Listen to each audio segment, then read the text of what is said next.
So,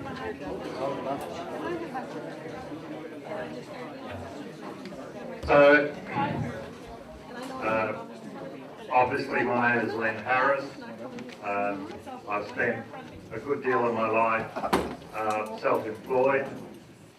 I spent 6 years in the Federal Senate in Australia, and as the lady was saying earlier on, is it Kat, that she would like to see your Senate here elected. Ours is in Australia. I'd go one further step.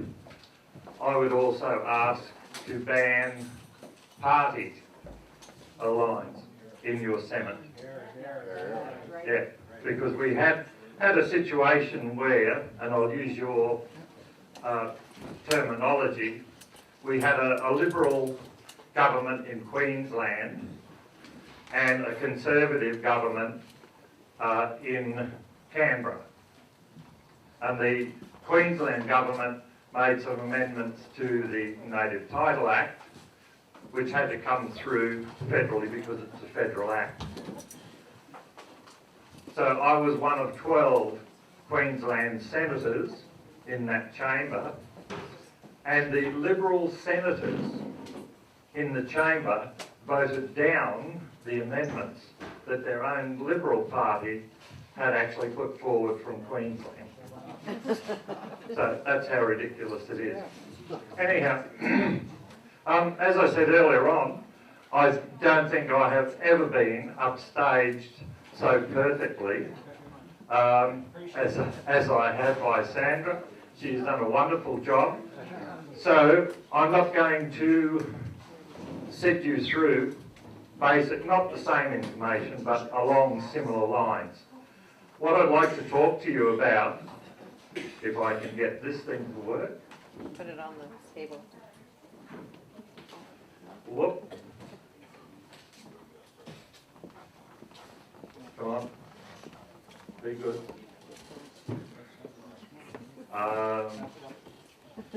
Okay, we skipped over a couple. Right. We're back to the introduction now. Okay. So, understanding legislation, because for you to know what's happening to you, you really need to be able to have a basic understanding on legislation. Some of the legislation that you have that is being put forward by both your provincial and your federal governments offend your constitution, and also a lot of international laws that are being promulgated definitely offend your Canadian constitution. And regulations play a very, very big part in it as well. Let's see if we can. Okay, now for an act to actually be able to be implemented, the act must have several specific things in it.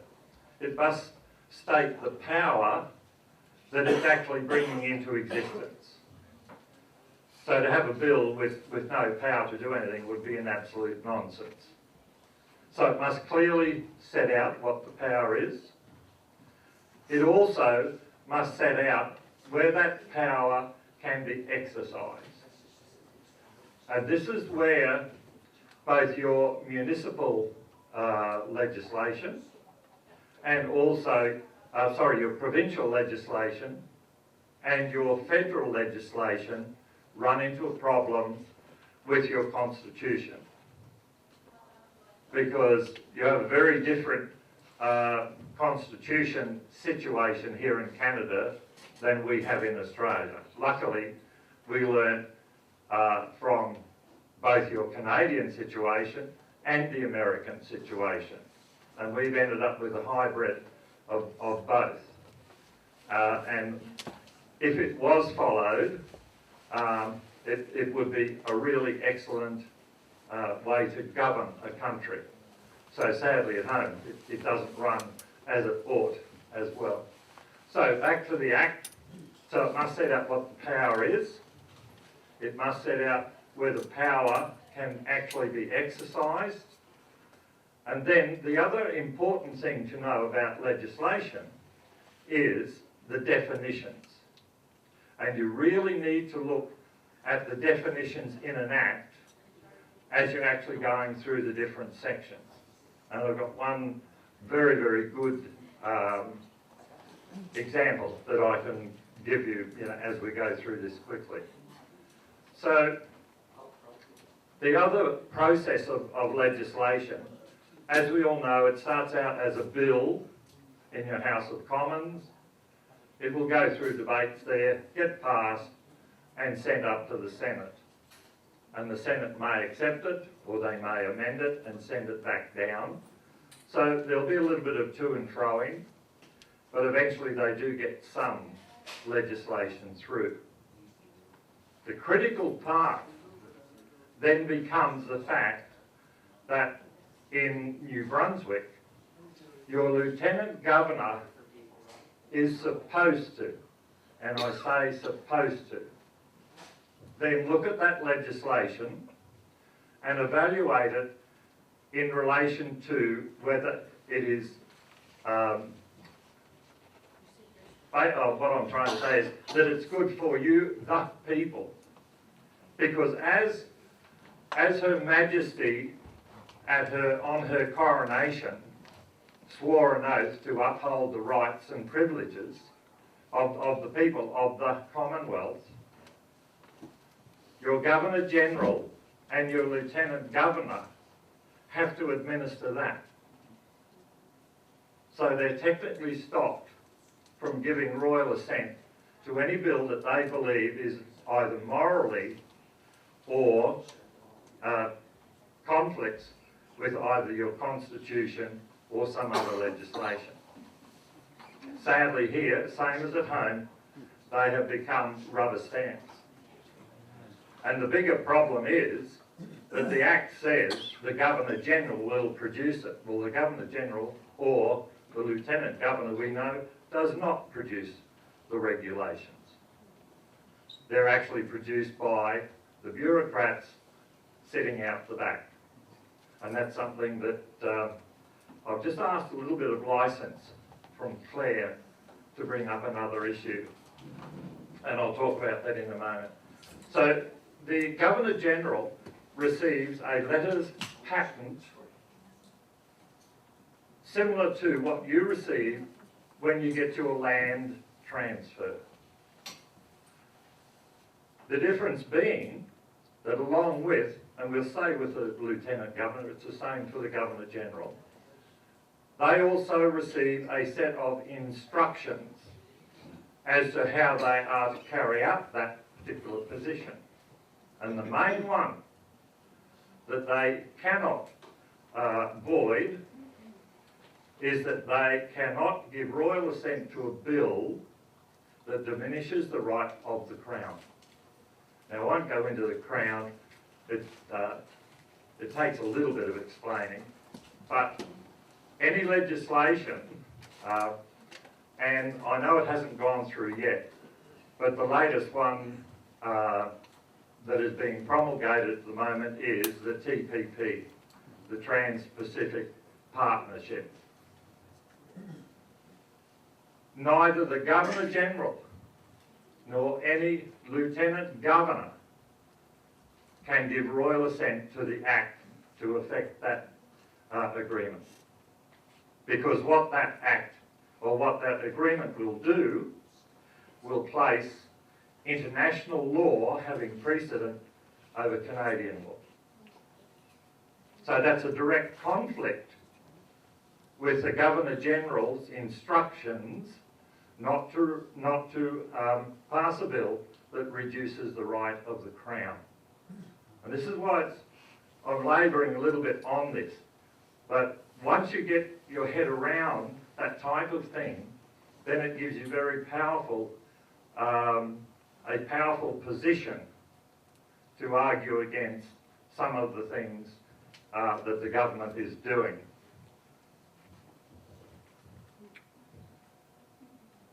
So understanding the law, one of the best ways of understanding the law is to know what actually underpins it.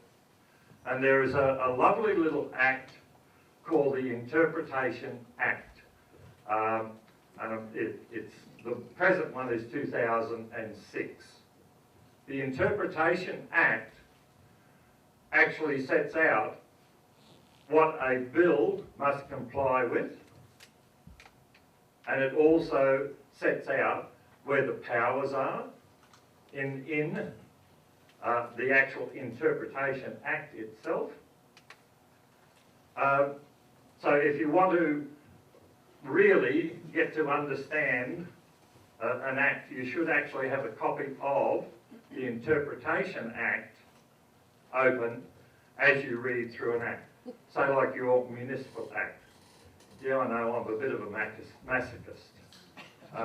In 6 years, I worked on 10,000 pieces of legislation. It was amazing.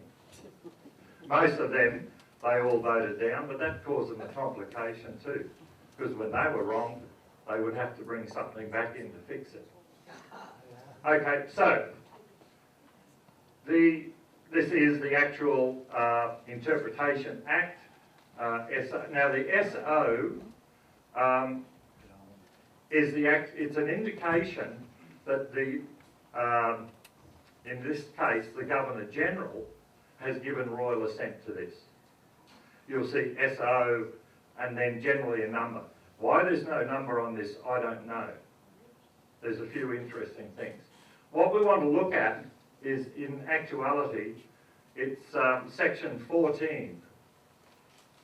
And this talks about when a bill or an act, my apologies, when an act is either amended, consolidated, or repealed. So that's what the top is saying.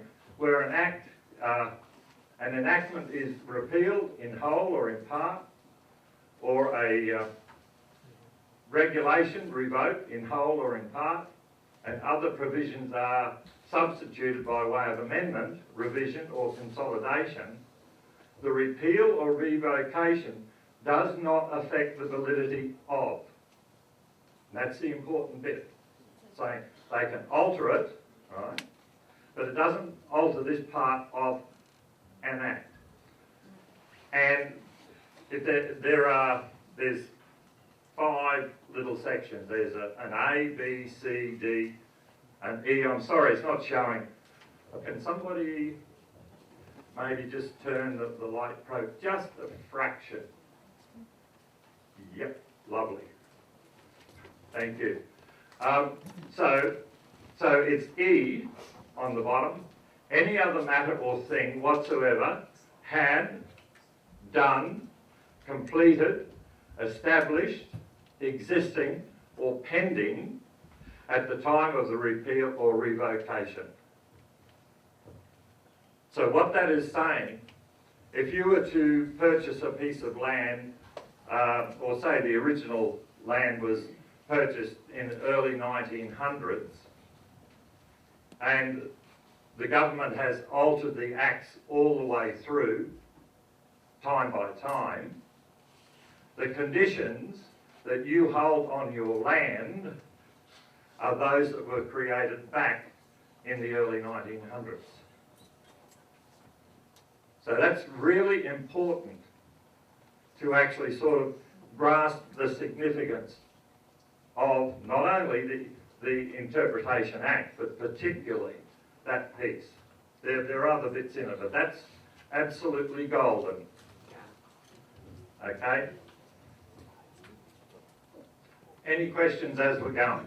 This is for New Brunswick you're talking about here? Yes. Well, the Interpretation Act, okay, good, thank you. The Interpretation Act, in actuality, is the Federal Interpretation Act.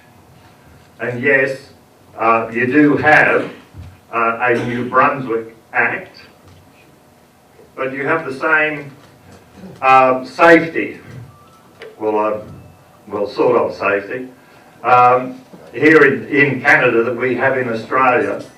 and that is that where there's an inconsistency between a federal legislation and a provincial legislation, for the portion that is inconsistent, the federal prevails. And I could give you an example there in relation to your municipal act is actually in conflict with your rights under the Personal Property Act as well, which is federal. Because the Federal Act says that if you are of a mind that you hold the property, in other words, you're the property owner, then you can either stop someone coming on the property or you can remove somebody from the property. So that's what the Federal Act says in a roundabout way. Your Municipal Act says that if you refuse entry to an officer or an agent of the municipality, they can actually fine you $1,000 a day. Well, I'm sorry, buccos, you can't. It's because the federal law takes precedent for the inconsistency. Yes, so that is the Federal Interpretation Act.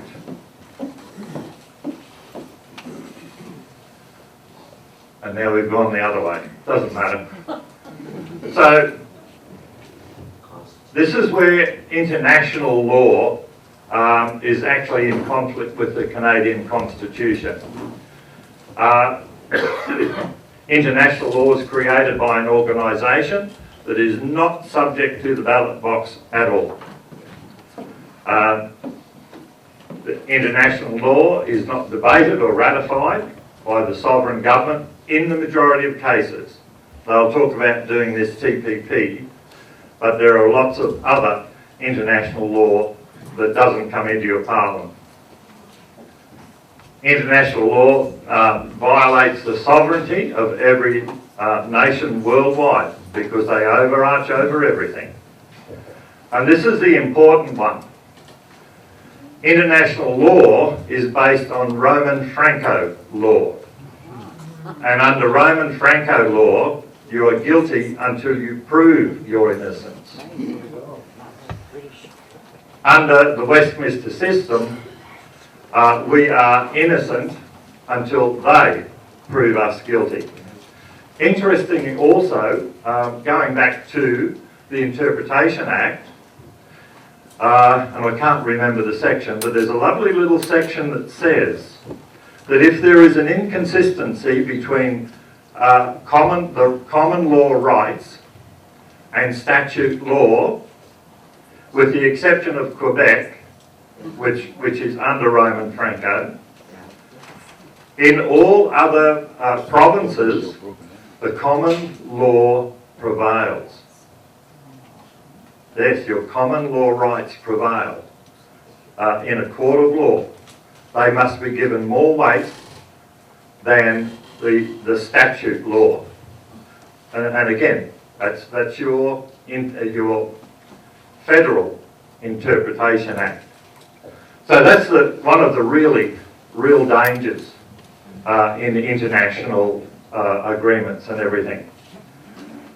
So international law limits the sovereignty of a nation by undermining the right of a country to determine its social and legal standing. And it also causes restraints by placing restraints on what you can do in your country.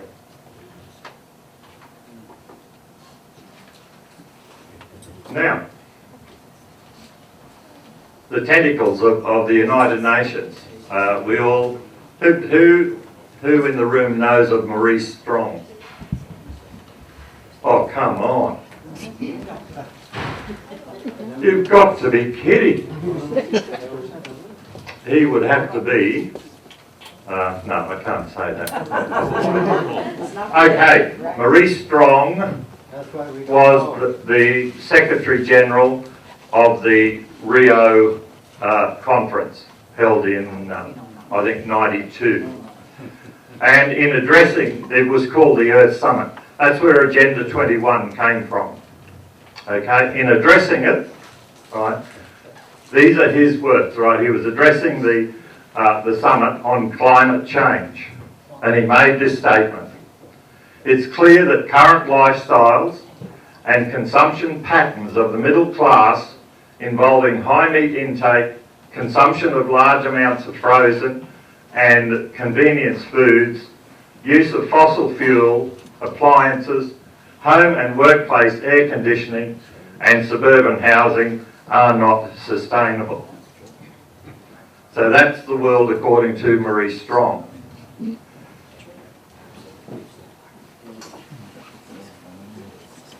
How many people saw that in the paper?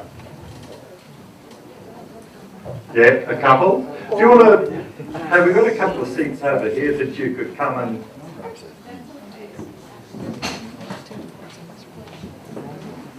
So this is the World Health Organization, another tentacle of the United Nations, and they have decreed that the consumption of sausages, bacon, any meat products that are value added are carcinogenic.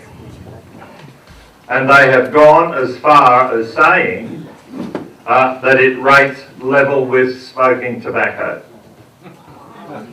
So who's going to miss out on their bacon and eggs in the morning? Incidentally, when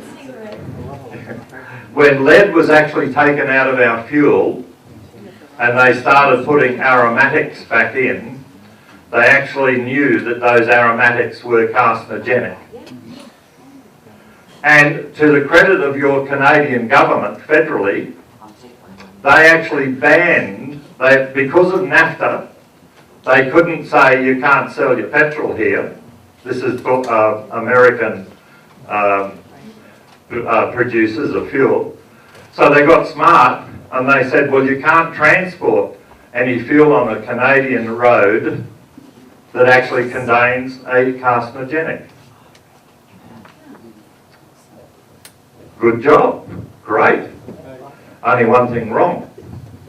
The petroleum industry took Canada to the World Court and won a case based on the perception of lost profit. And your Canadian government paid them $600 million. Yes. And incidentally, your government is right.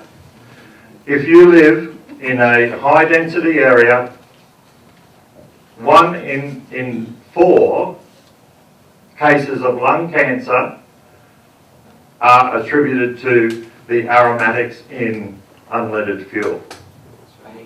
1 in 4. 25% of the people who suffer lung cancer this is worldwide, have acquired, never smoked in their life, and they have lung cancer from the aromatics. So this is Mr. Strong. I'll just jump through.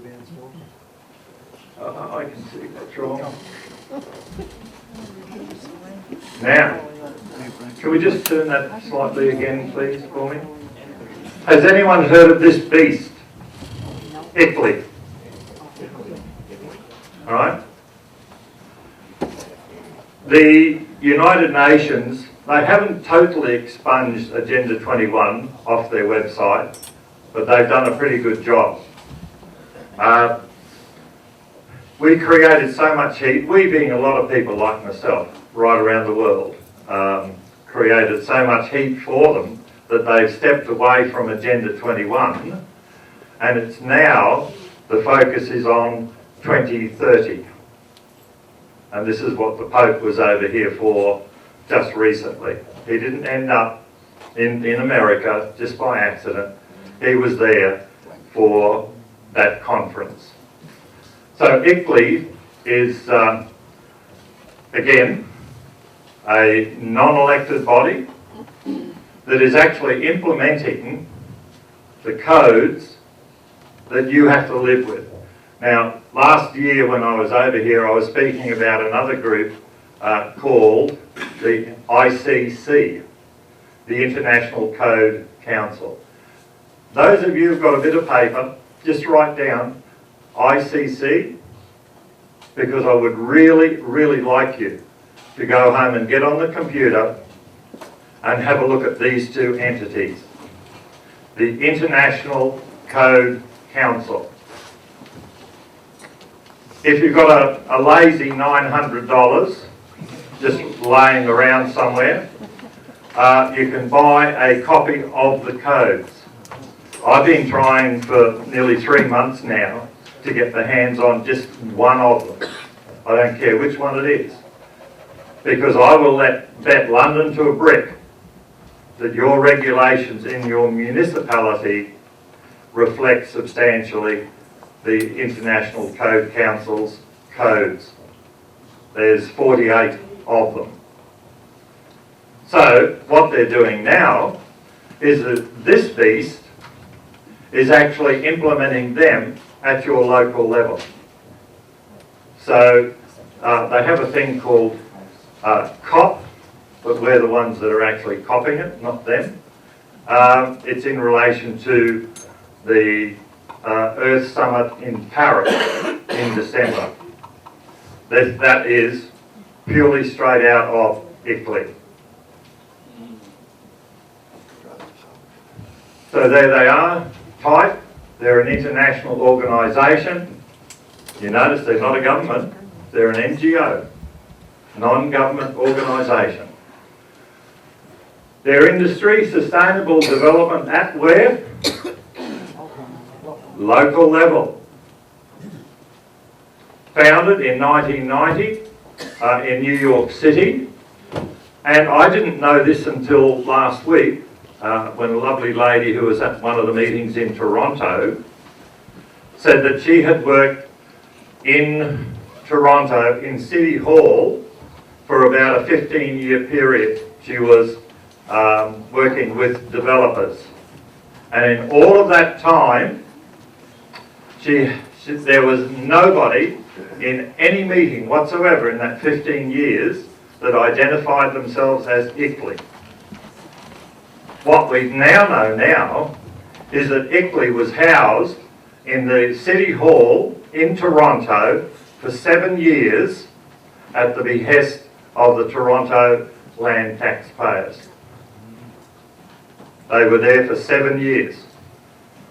And as she said, in all of that, in all of the 15 years, obviously that 7 year was part of it, nobody fessed up that they were working for ICLEI. But they were in there slotting all of this stuff in. If I can remember correctly, I think it's 89,000 mayors from around the world are going to Paris.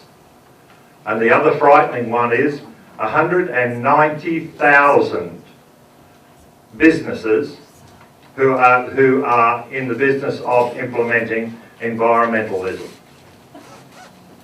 I don't know where too many of them, sadly, will want to go to Paris after yesterday, but yes. So after that 7 year period of having a free hike by virtue of the Toronto, it is land tax, isn't it? We call ours rates. It's too simple.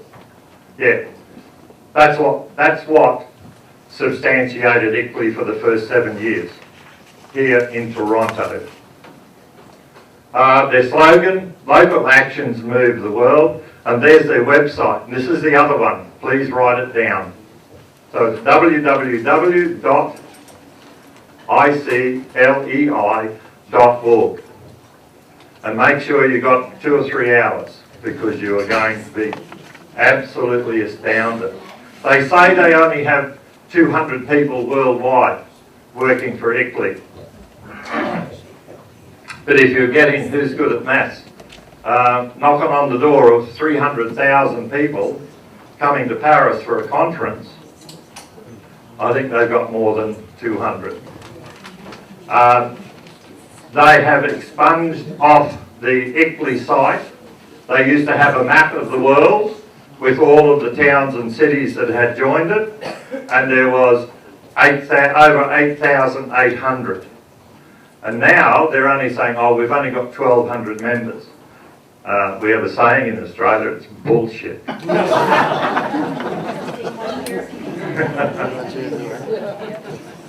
Okay, so that's the International Council. I'll run through these a bit quicker because I don't want to take up too much time. Now, so that's the international entity. This is your local council one. Right? There are 4 directors, one in the city of Edmonton, one in Calgary. Why the hell would you have an international director out of Guelph? Did I pronounce it right? Yes. I'm getting better. Where's my external hard drive? Because I can't get my head around that one. Iqaluit. And Vancouver. Okay? So they've stolen your national emblem to as theirs, ICLEI in Canada.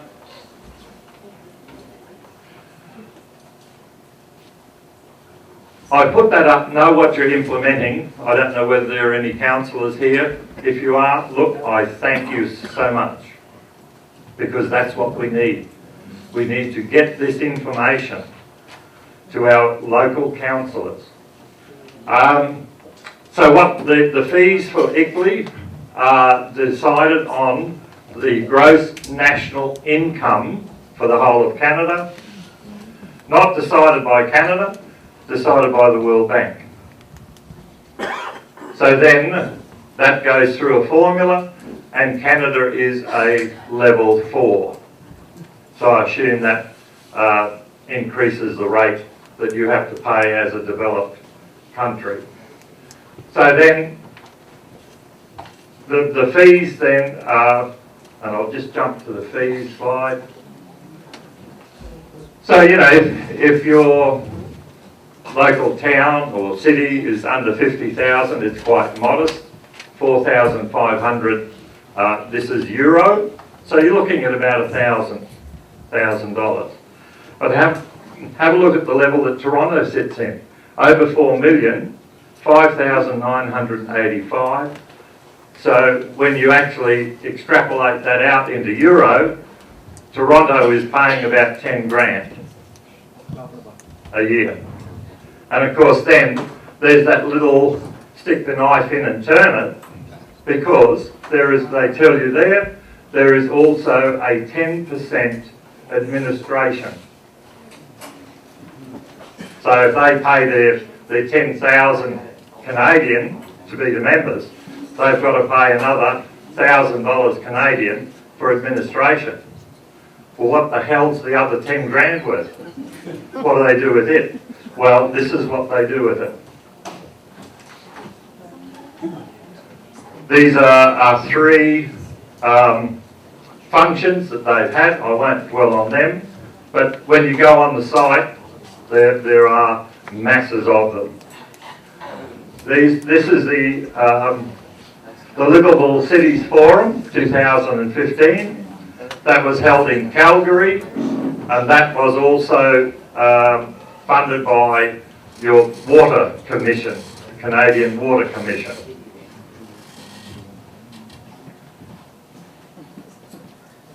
Whoa, what's happened here? Oh, okay.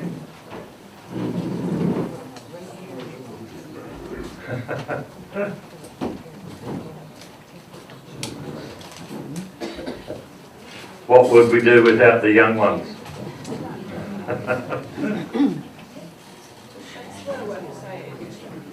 Pardon? Oh, I must have hit over the top of the website. No, it couldn't have, because you're not live. Yeah. Okay.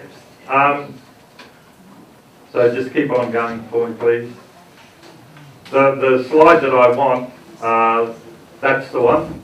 The signing of the document. And who do you reckon was first up on the podium to sign it? Catherine Wynne. And she has also signed up, in signing that, she has signed, in this case, because it's a federal, actually that's interesting. She may have only committed Ontario to that, but she's committed definitely Ontario to a carbon pricing scheme. And if you have a look at the Chicago, they call it the futures trading. Somebody's telling me to wind up. That's the external drive. Now, you'll actually see along there with Al Gore, you will see no other than Maurice Strong as well. So this guy who is so holier than thou and working for the world and the planet has also got his fingers in the pie. Okay, so we'll leave it at that. Oh, just very quickly, there's 9 states in the US who have actually passed legislation making it so that no local entity in their state can actually sign up to any international agreements. And they are Oklahoma, Iowa, Missouri, Maine, New Hampshire, Kansas, Alabama, and Texas over this side. So there is a lot of a lot of movement waking up to this. Sorry, I didn't get onto the angle, the francophone issue, but as I said, that's been done so excellent by her ladyship.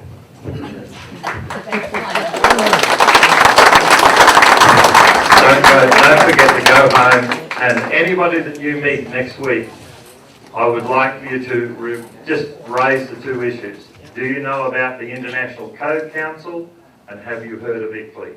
We've got to get it out there. Thank you. Thank you very much.